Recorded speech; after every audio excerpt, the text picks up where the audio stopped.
You guys have seen all the highlight reels from me announcing my pregnancy, to me announcing getting into this doctoral program, to me announcing that I passed my LMSW exam.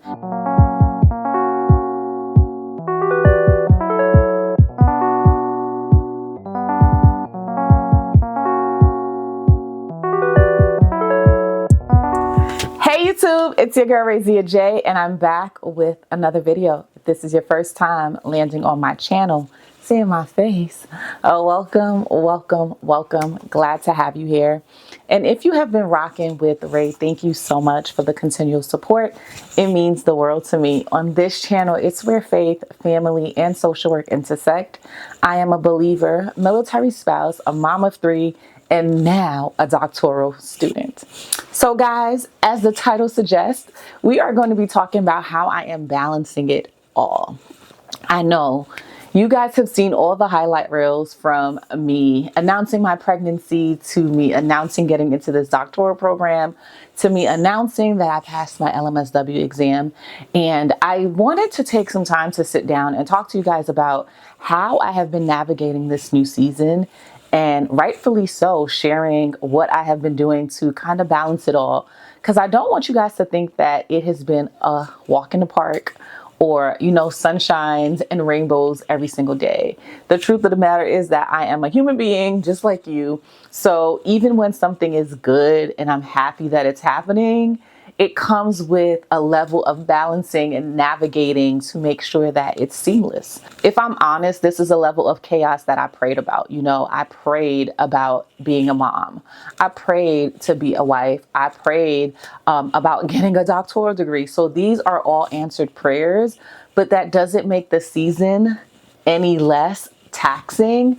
Or I don't want to use the word challenging, but it doesn't make the season any less chaotic or busy. So I wanted to come in and just share what I have been doing to kind of balance it all and just navigate this space that I am now in with grace, with a smile, and with peace and clarity. So the first thing that I have been doing to kind of balance it all, if I'm honest, is giving myself grace. I do not show up 100% every single day, whether that is as a wife, whether that's as a mom, whether that's as a student, whether that's as a friend, a daughter, a sister, a cousin, you name it. We're all going to have days that we're not 100%.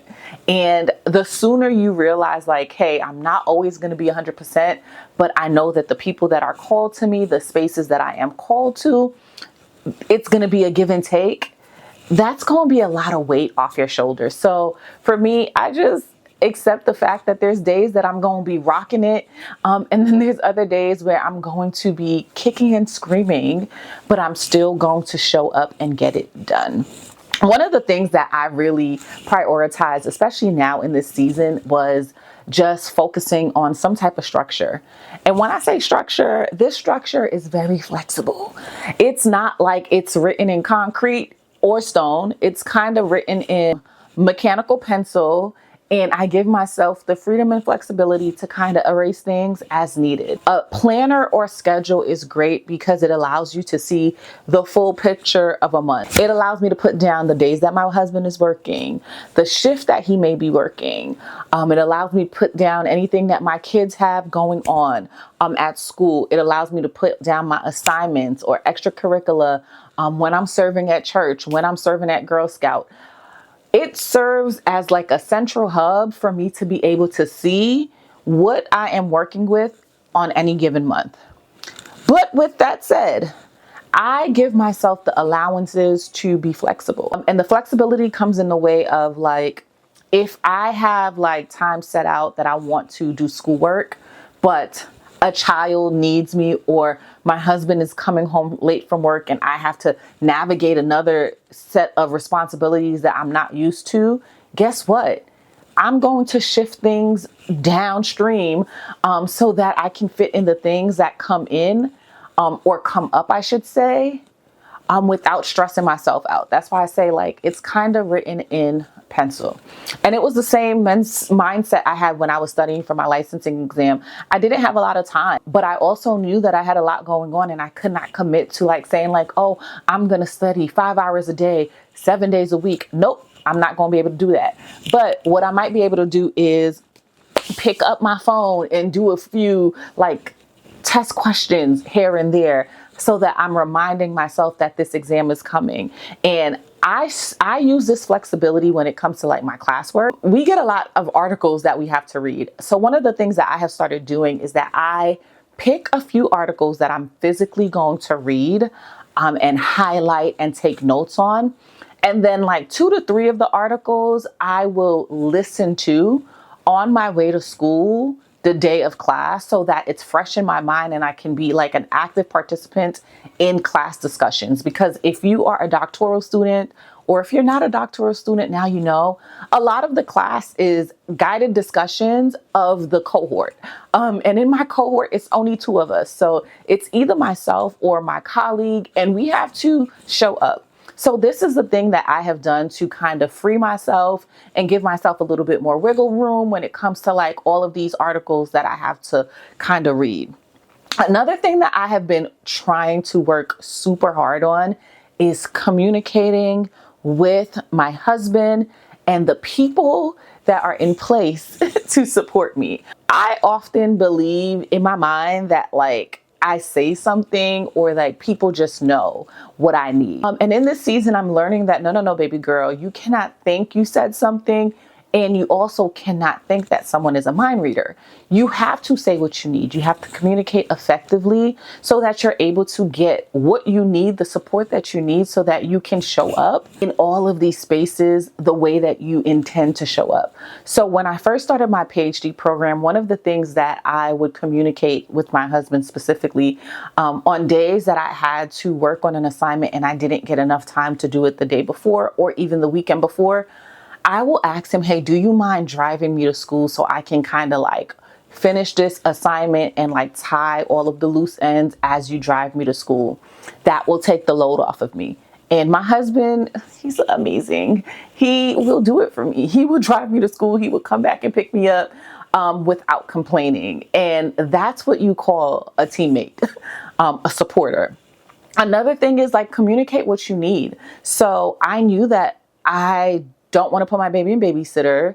I don't want to put her in daycare, but also I can't take her to school. It's not realistic. And my husband has a full-time job. But we spoke to our parents. So he spoke to his mom. I spoke to my mom, and they both came down at different times, and I've had support since the day before I had my baby. It's one of those things like when you communicate with your family, like this is what my dreams are. This is what I want to accomplish. And this is how I have to get to the end goal. How can you support? You get the support that you need. So my mom came for a few months. My mother-in-law came for a few weeks. Even my older sister came with my niece, you know, made a vacation out of it so that they can support me, see the baby, spend time with the baby, be with the baby so I could get things done.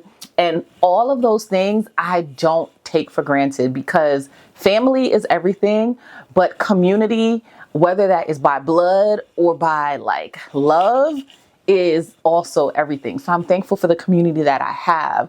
Another thing that I really have been prioritizing has really just been being okay with not being perfect.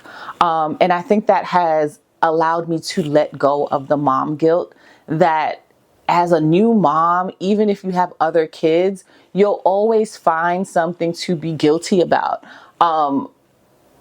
For me, I breastfed my son and my daughter. So for the baby, going to school 2.5, 3 hours a day, 3 times a week means that she gets about a bottle.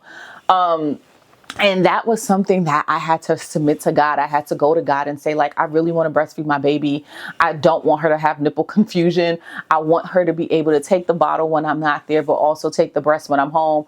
I don't want to exclusively pump. Like, I want my body to be able to create her food and all of that, right? And God has answered that prayer. My baby takes the bottle when I'm gone and she nurses when I'm around.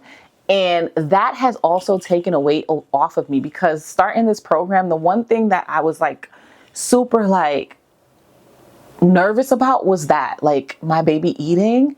And I didn't want to lean into the fear of like, I'm not going to be able to do this. And even when it comes to pumping in public, like it's something that is new to me. I've never been a pumper. So having to pump at school, I had to find things and ways to make it work. So like now I pump with like these manual pumps that are very discreet, and I pump while I'm in class and everyone is accommodating. And I'm able to keep a schedule even though I'm not home with my baby. So like letting go of mom guilt. Yes, Casey? Okay, I'm coming. Letting go of mom guilt has also been something that I had to let go of so that I can prioritize and focus on being a wife, being a mom, and being a student. And lastly, the one thing that I'm really doing for balance is taking care of myself. So taking my vitamins, drinking my water, making sure that I eat, and making sure that I rest. Oftentimes we think about balance as like this external part of us, right? But what about taking care of you so that you are healthy, that you are strong, that you are not dealing with brain fog, that you are motivated to get the things done that you want to do? I have just been like taking care of myself, like taking care of my physical being, this temple that God has given me so that I can show up in all the places, in all the spaces as my best self. So I hope that this video was helpful as I shared a few of the things that I have done as of late to kind of balance. I have been a doctoral student for 11 weeks now, and it's going well. I have moments when I am stressed because I have work to do, and it's a lot of work, but I'm having a lot of fun. I'm learning a lot, and I'm building a whole new type of community with other scholars that look like me, or that are interested in the same research as me. I feel like there is so much synergy with the community that I'm intentionally building right now with other scholars that, it's balancing itself out. So I hope this was helpful, and I look forward to uploading another video sometime soon. Bye.